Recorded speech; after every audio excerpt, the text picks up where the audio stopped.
বাবার কথা মনে পড়ে গেছে, মায়ের কথা মনে পড়ে গেছে। যাই মায়ের কাছে গেলে আমার মা কোনদিন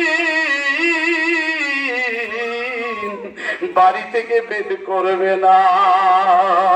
হাঁটতে হাঁটতে বাড়িতে গেলে যাইয়া দেখেন ঘর বাড়ি কিছুই নাই। দেখতেই বাড়ির বুড়া বুড়ি কই, কয় বুড়া তো মারা বিক্রি করিয়া ফালাইছে। আর যে কয় বুড়ি মা কই, কয় তার সে ওই পণ্যের বাড়িতে ঝুপড়ি কোঠার মধ্যে একটা কুটির ঘর উঠাইয়া থাকতেছে। তার একজন সন্তান আছে, দরিয়া চলে গেছে।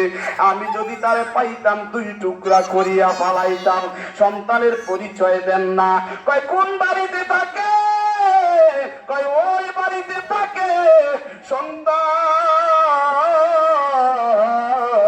মাথাটা দাঁড়ায়া দাঁড়ায়া শুনতেছে।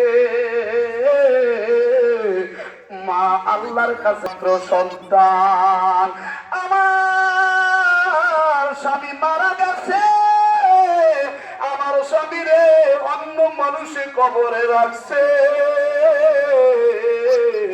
আল্লাহ, আমি এই বৃদ্ধা বয়সে তোমার কাছে অন্ধ হইয়া একটা কথা বলি।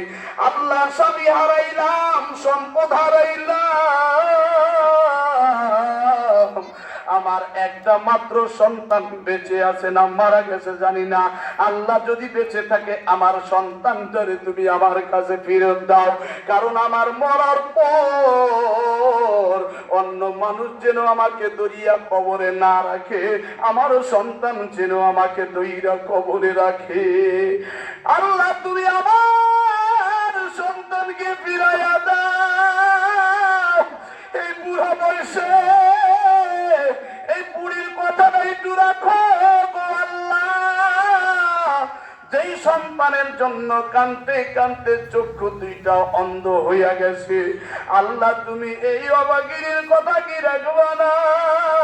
সন্তান দাঁড়াইয়া দাঁড়াইয়া